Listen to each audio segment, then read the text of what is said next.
They have been called the eternal wanderers, the chosen people, the architects of civilization, and the root of all evil.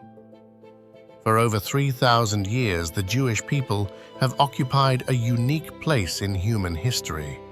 Not always by choice, not always by fortune, but always, persistently, present at the center of the world's greatest dramas. From ancient kingdoms to medieval ghettos, from continental exile to modern statehood, the story of the Jews is the story of survival against impossible odds. It is also undeniably a story of conflict with empires that sought to erase them, conflicts within their own diaspora communities, and today, an agonizing conflict with another people over the same contested land. The question that haunts this history is deceptively simple. Are the Jewish people victims or victors? Have they been perpetually oppressed, or have they wielded hidden power? The answer, like all true historical answers, is far more complicated than the question itself. To understand why Jews have been so central to human conflict, we must journey back nearly 4 millennia to an ancient pastoral people who would transform the spiritual landscape of human civilization and who would pay a devastating price for their distinction. This is not a story of good versus evil. It is a story of two peoples, both with legitimate claims to the same land, both with histories of trauma, both searching for safety in a world that has rarely offered it freely. To understand the Jewish people, we must understand how they survived when survival seemed impossible, and we must confront the uncomfortable truth that the memory of victimhood can transform even the victim into something unexpected. The story begins in the second millennium before Christ, in a time when the world was still young and empires were still forming. A man named Abraham, according to Hebrew scripture, left the great city of Ur in Mesopotamia and migrated west to Canaan, a land he believed God had promised to his descendants. This act of faith, this belief in a covenant with the divine, would define Jewish identity for the next 4,000 years. Abraham's grandson Jacob, later renamed Israel, fathered 12 sons. These sons became the founders of the 12 tribes, the people who would bear the name Children of Israel. But this is the biblical narrative, and like all ancient stories, it is layered with mythology and spiritual truth. Modern archaeology tells a different story. The ancient Israelites were likely indigenous Canaanites who, during the collapse of the Bronze Age around 1200 BCE, crystallized into a distinct ethnic and religious group.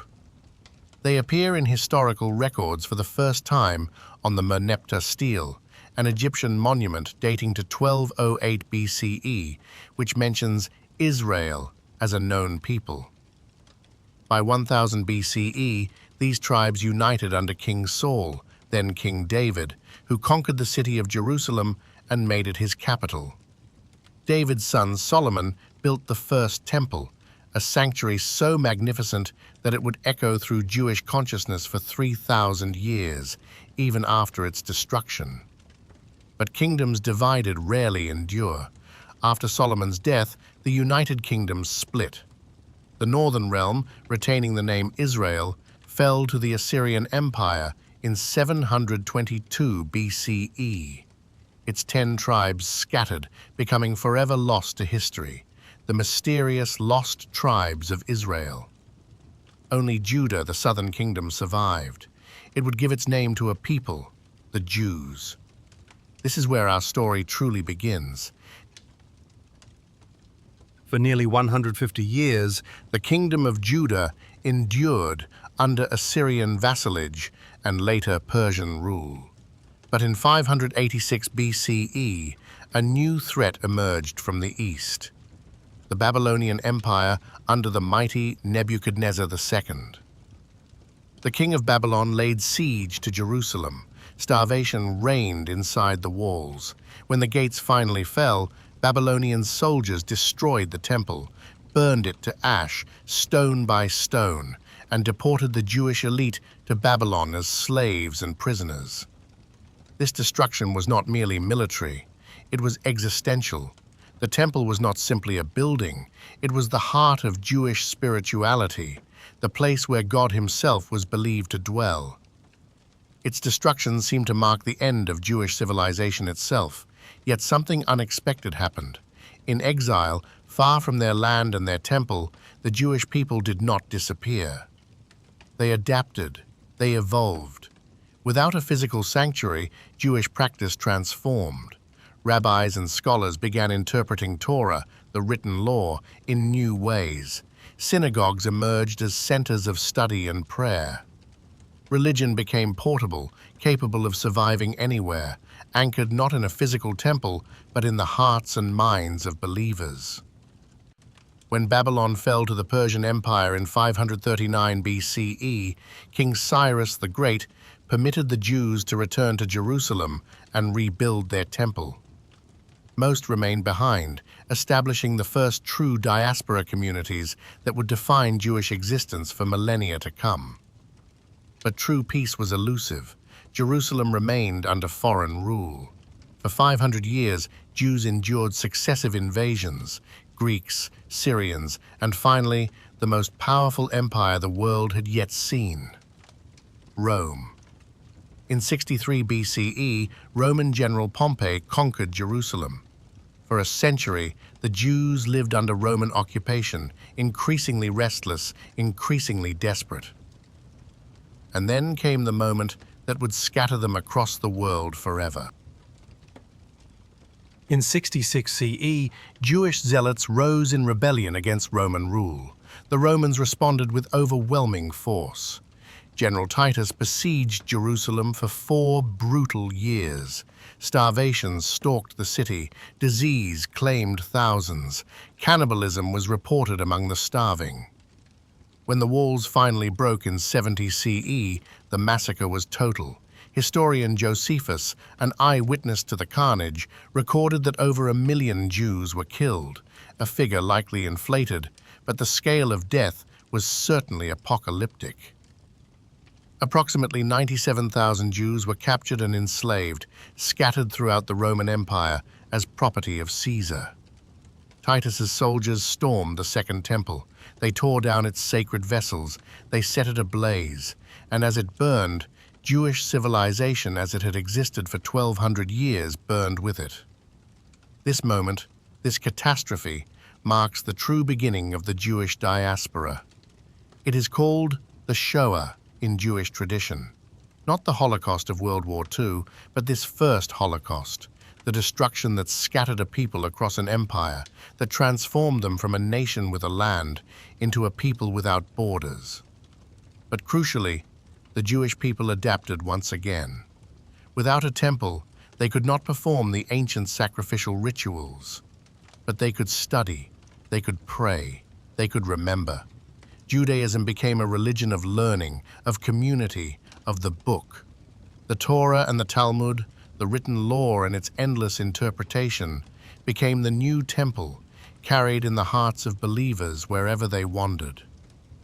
For 60 years after the temple's destruction, Jewish communities flourished across the Roman Empire. In Egypt, in Syria, in Rome itself, Jews maintained their identity, their synagogues, their traditions. But Rome's patience had limits. In 132 CE, Jews launched a final desperate revolt under a charismatic leader named Simon Bar Kokhba. For 3 years, they held out against Roman legions. When the Romans finally crushed them in 135 CE, they did not stop at military defeat.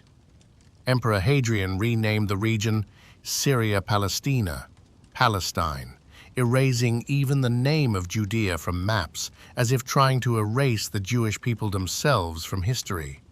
Jews were banned from Jerusalem. The temple would not be rebuilt for 2,000 years, and yet the Jewish people survived. They had learned the ultimate lesson: how to maintain identity without a homeland, how to preserve civilization across centuries and continents, how to remain themselves even when the world demanded they become someone else. For 1,000 years after the fall of Rome, Jews lived in medieval Europe and the Islamic world, sometimes tolerated, often persecuted, always precarious. In the Islamic world, Jews experienced periods of relative freedom and integration. Sephardic Jews in Muslim Spain created a golden age of philosophy, poetry, medicine, and science. Jewish thinkers like Maimonides and Avicenna made contributions to human knowledge that echoed through centuries. But in Christian Europe, the story was darker. In 1096, as Crusaders marched toward Jerusalem to reclaim the Holy Land from Muslims, they massacred thousands of Jews in the Rhineland. For these Christian warriors, the Jews were not distant, abstract enemies. They were enemies of Christ, living in their own cities. Over the following centuries, wild accusations drove wave after wave of violence. Jews were accused of committing ritual murder of Christian children to use their blood in religious ceremonies, the infamous blood libel. There was no evidence, there was no logic, but these accusations were believed, and thousands died for them. During the Black Death of 1348 to 1350, as plague decimated Europe, Jews were blamed for poisoning wells. Entire communities were burned alive. Over 600 Jewish communities were destroyed in a single wave of hysteria. The authorities, meanwhile, restricted Jews to every possible sphere. They could not own land. They could not join guilds. They could not be soldiers or priests. They were forced to wear identifying badges, yellow stars or red circles, so Christians could recognize them. They were pushed into one profession that Christians were forbidden by religious law to practice: money lending. This cruel irony, forcing Jews into a despised profession and then using that profession as evidence of their inherent corruption, would echo through centuries of anti-Semitic stereotype. Jews responded by building walls around their own communities. Ghettos emerged, walled neighborhoods where Jews were forced to live, locked inside at night, locked out during Christian holidays. They developed their own language, Yiddish, blending German, Hebrew, and Slavic elements. They created insular communities with their own governance, their own schools, their own culture. This was not romantic isolation, this was forced segregation, but within it, an extraordinarily rich Jewish civilization developed. And then came the year that would devastate the Sephardic Jewish world, 1492. By 1492, Christian kingdoms had conquered the last Muslim stronghold in Spain. In triumph and religious fervor, the monarchs Ferdinand and Isabella issued the Alhambra Decree. Jews had exactly 4 months: convert to Christianity or leave Spain forever. Some estimates suggest 40,000 to 100,000 Jews chose exile rather than abandon their faith. Another 200,000 converted, their Jewish identity hidden beneath Christian veneer. Those who left faced horrors. Ship captains threw passengers overboard for the valuables they swallowed. Brigands murdered refugees on the roads. Thousands died in transit or in the unfamiliar lands where they sought refuge. The Spanish Inquisition hunted down those who had converted but secretly practiced Judaism. The Marranos. Families were torn apart. The punishment for secret Jewish practice was brutal: torture, execution, or exile. This was catastrophe. The Sephardic Jews, who had created a golden age in Spain, were erased from Spanish soil in a single decree. Yet even this darkest chapter taught the Jewish people's survival. The expelled Spanish Jews found refuge in the Ottoman Empire, in North Africa, in Italy. They carried their language, their customs, their memories of Spain. They preserved their distinctive Sephardic traditions. Meanwhile, in Eastern Europe, the Ashkenazi Jews, descendants of German Jews who had migrated eastward centuries earlier, built their own communities in Poland, Lithuania, and Russia. Despite constant persecution, they developed a rich culture, created important centers of Jewish learning, and maintained the Yiddish language and traditions. Two Jewish worlds had emerged, the Sephardic and the Ashkenazi, both traumatized, both resilient, both certain that whatever horrors the world inflicted, Jewish civilization would endure. But they could not have imagined the horror that awaited in the 20th century.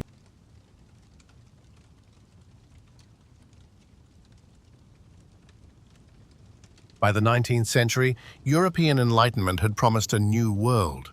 Reason would replace superstition. Science would cure irrationality.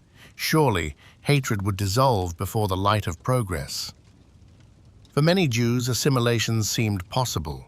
They adopted European dress, languages, and customs.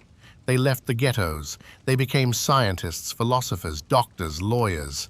They believed that if they simply proved their worth, hatred would disappear. They were tragically mistaken. In France, the most educated, most progressive nation in Europe, a scandal revealed the truth. In 1894, Captain Alfred Dreyfus, a Jewish French army officer, was falsely convicted of espionage based on fabricated evidence and barely concealed anti-Semitism.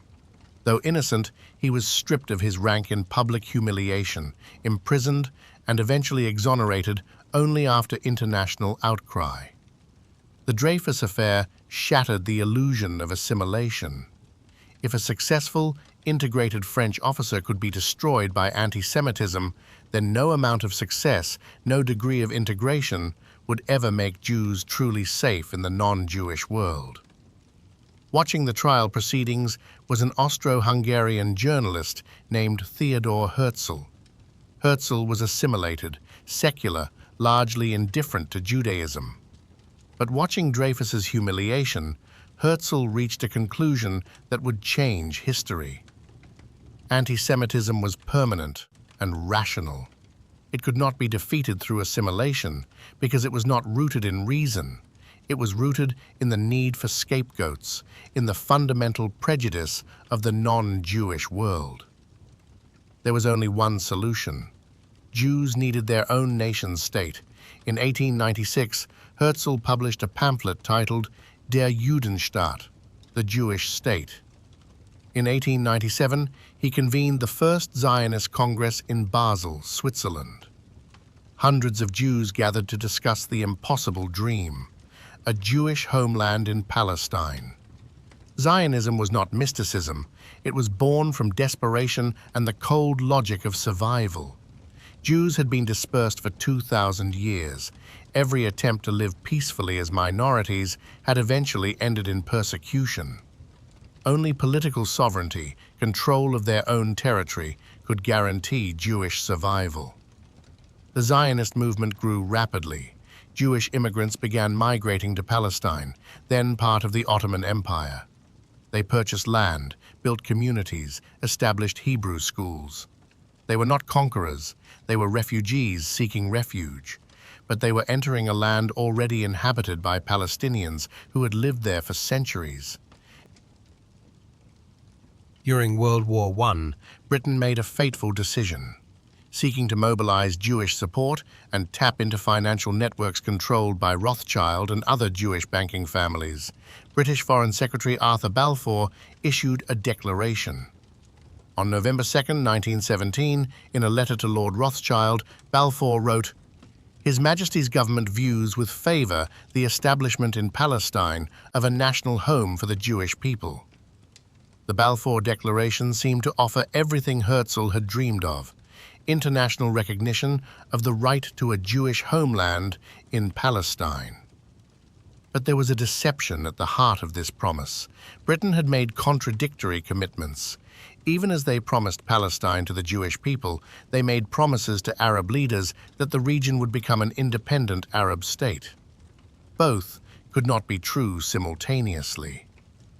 When World War I ended and Britain took control of Palestine under a League of Nations mandate, the contradiction became explosive.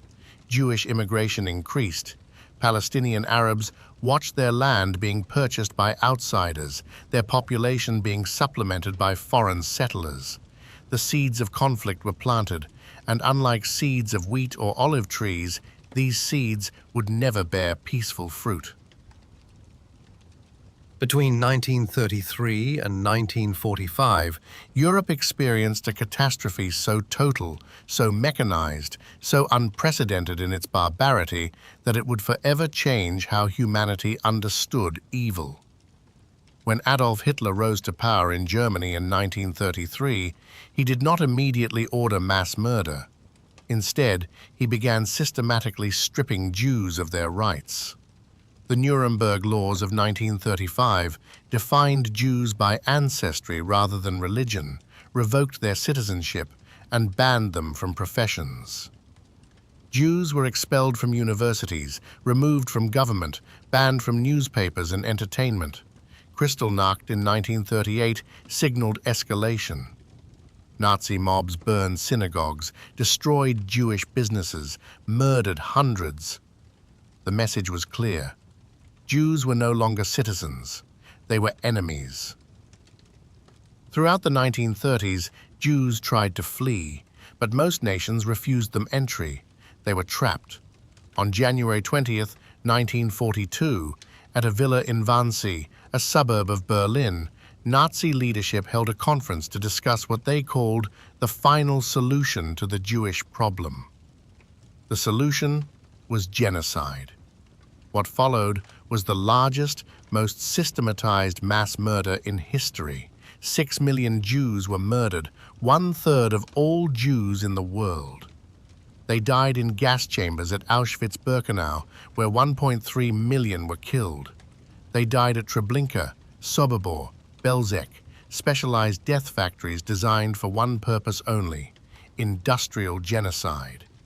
They died in mass shootings by mobile killing units in Poland and Eastern Europe. They died of starvation, disease, and brutality in concentration camps. Entire families, entire communities, entire cultures erased. Babies were torn from mothers' arms and killed.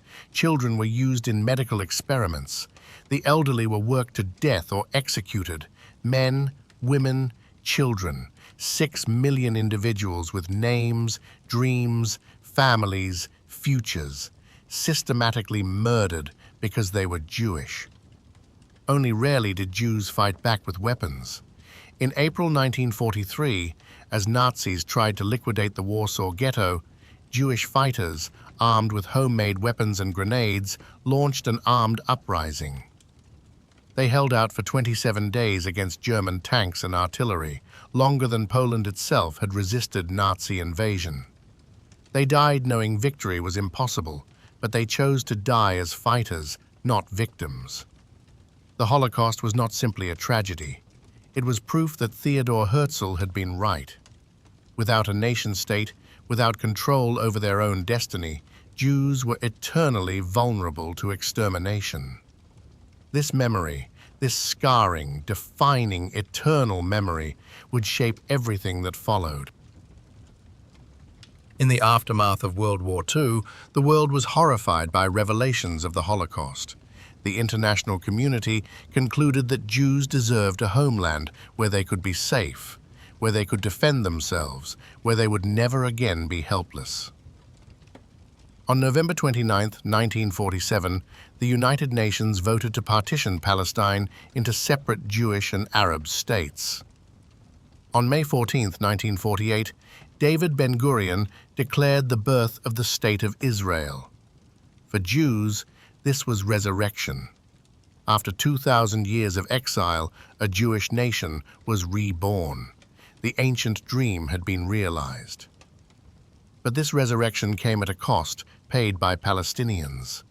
During the 1948 war that followed Israeli independence, approximately 700,000 Palestinians fled or were expelled from their homes. Palestinians call this the Nakba, the catastrophe. Entire villages were depopulated. Palestinians who had lived on the land for generations found themselves as refugees, their homes occupied by Jewish settlers, their country no longer their own. Israel emerged victorious and secure, but the price of Jewish security was Palestinian displacement. This is the tragic paradox at the heart of the Israeli-Palestinian conflict. One people's liberation could not occur without another people's dispossession.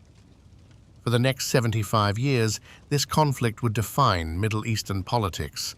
Wars, uprisings, peace treaties, failed negotiations, terrorism, military occupation. The blood would continue to flow, draining hope from both peoples. In 1967, Israel fought the Six-Day War against Egypt, Syria, and Jordan, and won decisively. But victory brought territories that Israel was not sure what to do with. Israel captured the Sinai Peninsula, the Golan Heights, Gaza, and the West Bank, Palestinian territories. It announced that these lands would be held temporarily as leverage for peace negotiations with Arab states. Decades later, they are still held. Israeli settlements expanded into the West Bank, despite international law declaring them illegal. Israeli settlers, supported by the Israeli military, built homes on Palestinian land. Palestinian families found themselves living in an open-air prison, surrounded by walls, checkpoints, and soldiers. What was meant to be temporary became permanent. What was meant to be leverage became a system of control. Palestinians launched two intifadas, uprisings, in 1987 and 2000, demanding independence. Israel responded with military force.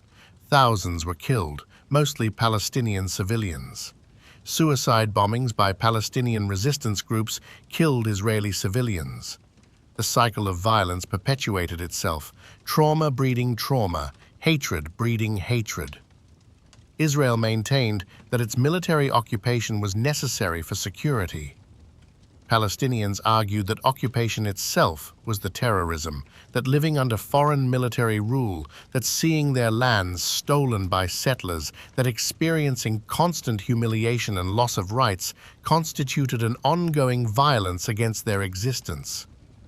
Both arguments contained truth. Security and freedom are not zero-sum, yet the way the conflict was conducted treated them as such. This is where the Jewish story becomes complicated, morally complicated in ways that force us to abandon simple narratives. The Jewish people endured unimaginable persecution. No people in history were persecuted more systematically, more consistently, or more lethally than the Jews. The Holocaust represents an absolute low point of human civilization, a darkness from which humanity has not fully emerged. Yet the State of Israel has one of the most powerful militaries in the world. It possesses nuclear weapons. It has the backing of the United States, the world's dominant superpower. It conducts military operations that, according to human rights organizations, have violated Palestinian rights, including extrajudicial killings, collective punishment, and military occupation of civilian populations. How does a people traumatized by genocide wield power? How does the memory of victimhood inform political choices? Can a nation born from the Holocaust avoid becoming an instrument of violence to another people? These are not rhetorical questions. These are the hardest questions of our time. Some Jewish leaders, including some in Israel, argue that Israel's policies are inconsistent with Jewish values. Others argue that military force is necessary to protect Israeli security against genuine threats. Both arguments deserve serious consideration. The tragedy is that both Israelis and Palestinians have legitimate historical claims. Both have experienced genuine suffering. Both deserve safety, dignity, freedom, and self-determination. Yet the zero-sum nature of their conflict has made that impossible. The Jewish story is not simply a story of victimization. It is not a story of simple heroism. It is a story of extraordinary human resilience and of the complicated ways that resilience can be corrupted by the very trauma that demands it. For 3,000 years, the Jewish people have survived impossible odds. They have maintained their civilization across continents and centuries. They have made disproportionate contributions to human knowledge, art, science, and ethics. They have taught the world how to remember, how to bear witness, how to maintain identity against forces trying to erase it. And they have, like all peoples given power, made choices that have caused suffering to others. The final truth is this: the Jewish people are not exceptional in their victimization, and they are not exceptional in their capacity for moral corruption when given power. They are simply human, remarkable humans certainly, but human nonetheless, subject to the same temptations and failures as all of us. Understanding this history does not require choosing sides. It requires recognizing that history is never simple, that trauma does not justify further trauma, and that the path forward requires both Israelis and Palestinians to recognize each other's humanity. The Jewish people have taught the world much about survival. Perhaps now they must teach the world something harder: how victimhood can be transcended, not through military superiority, but through the courage of genuine forgiveness and mutual recognition. The story is not finished. The future remains unwritten, and perhaps that is the most important lesson of all.